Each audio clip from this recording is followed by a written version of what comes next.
Hi guys, what's up? This is Dinesh. Welcome you all to Physics Queries. So today we will discuss 5 questions of ReNEET 2026, question number 11 to question number 15. So question number 11 is two infinitely long parallel conducting wires A and B carry currents I and 2I respectively in the same direction. The wire A has uniform mass per unit length lambda and lies on an insulated floor. The wire B is kept fixed at a height h above the floor. The minimum magnitude of h so that wire A does not rise from the floor is. Basically, this question is from your magnetic effect of current. So let's say this is your wire A, this is infinitely long wire, and wire B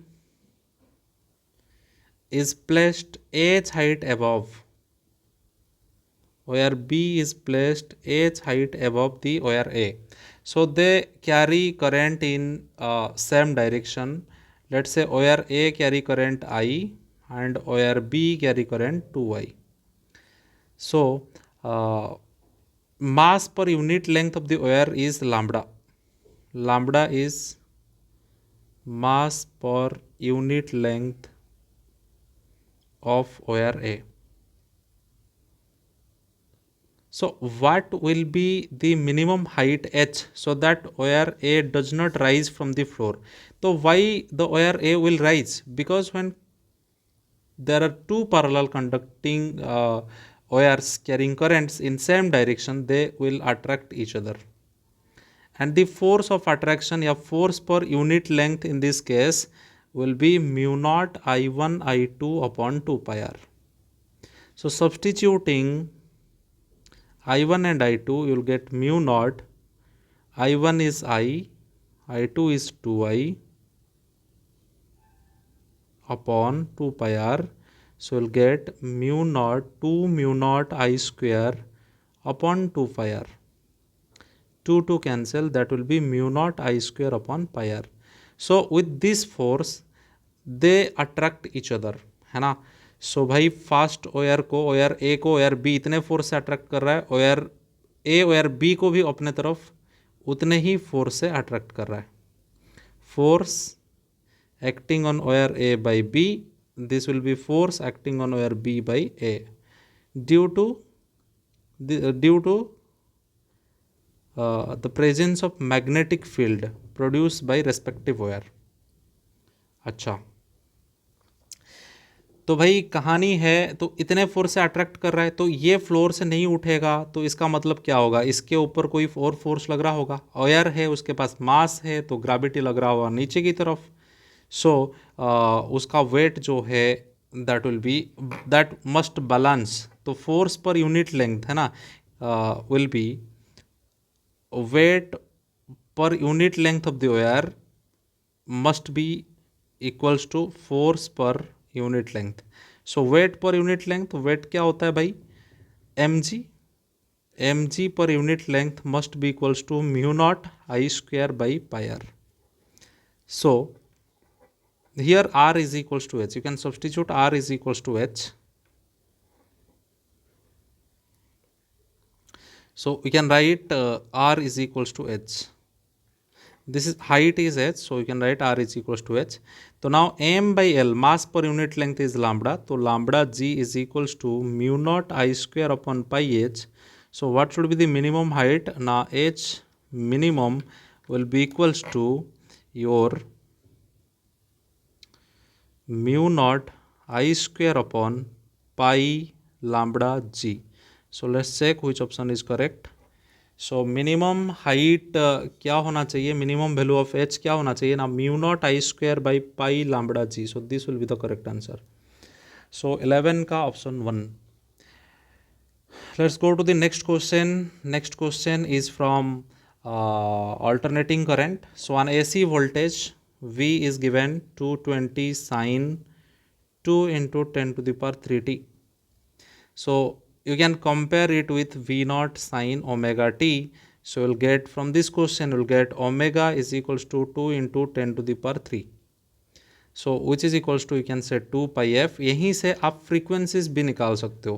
so frequency क्या हो जाएगा, इस question से ही, इस equation से ही frequency आ जाएगा तुम्हारा 2 into 10⁻³ okay. अगर फ्रीक्वेंसी की ज़रूरत होगा तो you can use this things okay. So यहाँ पे दे रखा है then the current amplitude in this circuit is अच्छा। सो वोल्टेज दे रखा है, करंट पूछा है, बड़े ही सिंपल है। इंडक्टेंस दे रखा है, ये एलसीआर सर्किट है, इंडक्टेंस 10 मिली हेनरी है, कैपेसिटेंस 25 माइक्रोफराड है, रेजिस्टेंस 100 ओम है। तो 10 मिली हेनरी को 10 इंटू 10⁻³ हेनरी लिख सकते हो, जो कि 10⁻² हेनरी है। कैपेसिटेंस 25 माइक्रोफराड है, तो 25 इंटू 10⁻6 फराड -6 फराड लिख सकते हो, और आर को 100 ओम लिख सकते हो।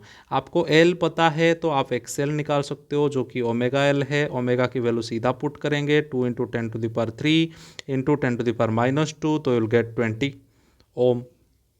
आपको सी पता है तो you can write X C will be one by omega C, that will be one by omega is your 2 into 10⁻³ and C is your 25 into 10⁻⁻6। तो इसे सॉल्व करेंगे तो कितना आ जाएगा? सो ये 1/50 और ये 10⁻+3 divided by 50। So if you solve this you will get it again 1000/50, 1000/50 is your 20। So XL और एक्ससी की वैल्यू समान आएगा। इस केस में एक्सएल और एक्ससी की वैल्यू समान आ रहा है, तो एक्सएल और एक्ससी निकलने के बाद आप निकाल सकते हो जेड। जेड क्या होता है बेटा? ना r² plus XL minus XC का होल स्क्वायर का होल रूट ओवर।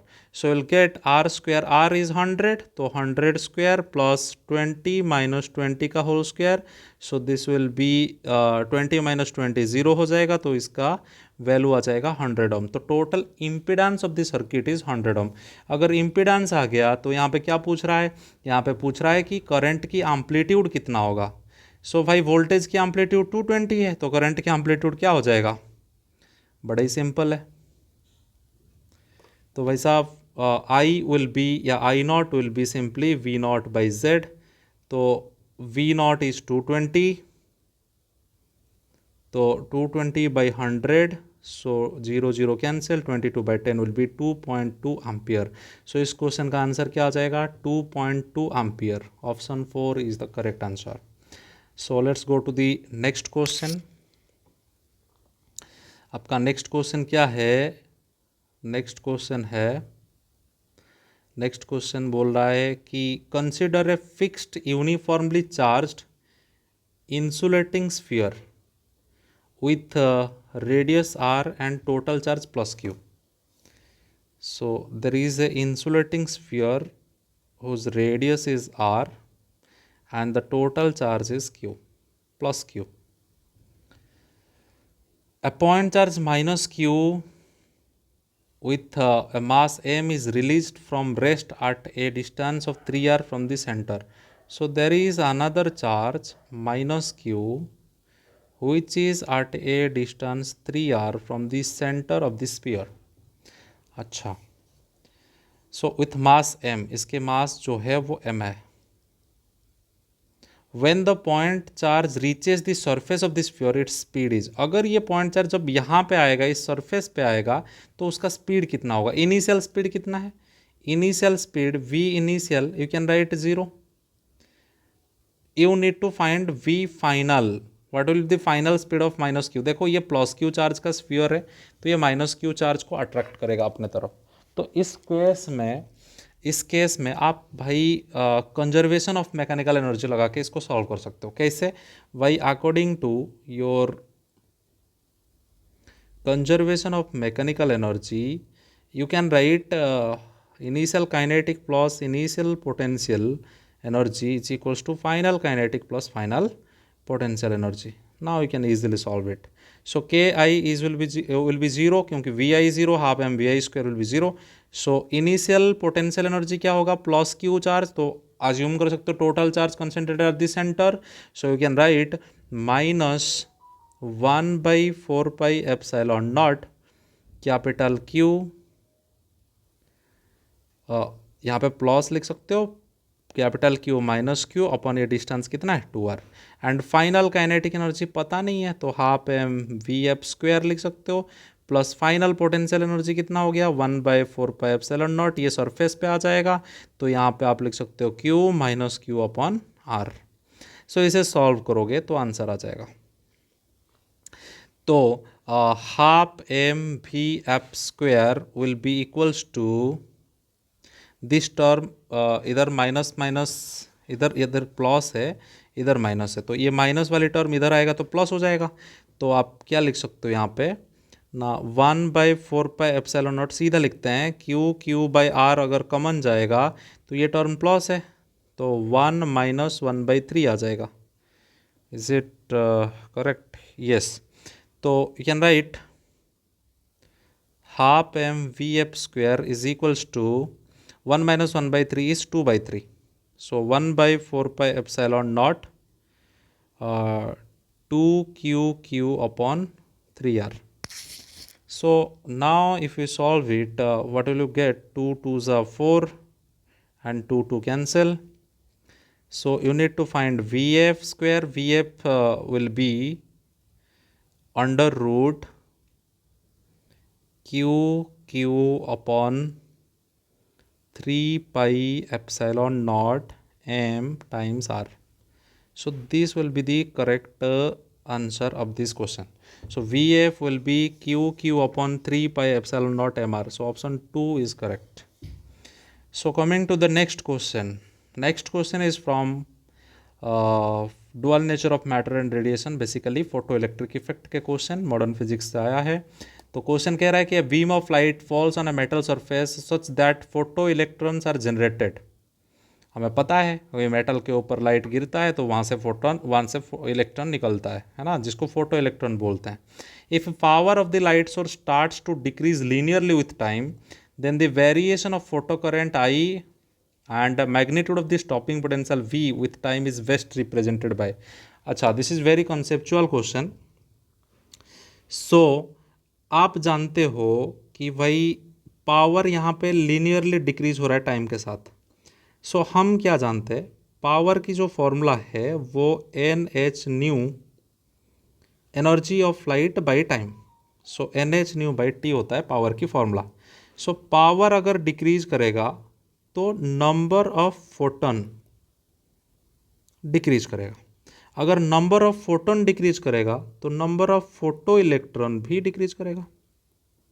अगर number of photo electric decrease करेगा तो फोटो करंट या फोटो इलेक्ट्रिक करंट जो भी बोलते हो इसको, वो भी डिक्रीज करेगा।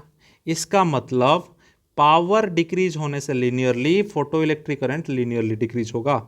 सो that photo electric current versus time की जो ग्राफ होगा that will be linearly decreases. So this will represent the graph between photo electric current and time.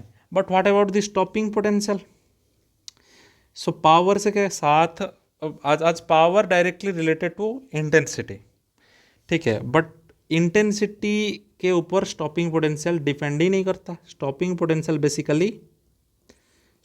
Potential is independent of intensity of radiation. That is also independent of intensity of radiation.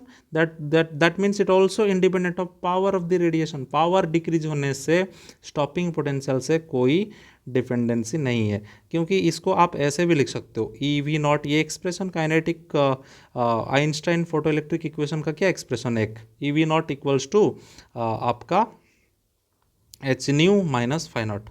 तो यहाँ पे देखो frequency के ऊपर depend करता है but intensity या power के ऊपर डिपेंड नहीं करता है। सो अगर आप इसका ग्राफ देखोगे तो इसका ग्राफ कैसे होगा, स्टॉपिंग पोटेंशियल की मैग्नीट्यूड वर्सेस टाइम की ग्राफ जो होगा that is independent of it, so that will not change with time, ठीक है। So best representation V I versus T is linearly decreasing and V versus T is constant. तो option 4 will be the correct answer. Coming to the last question of this video. So this is from gravitation.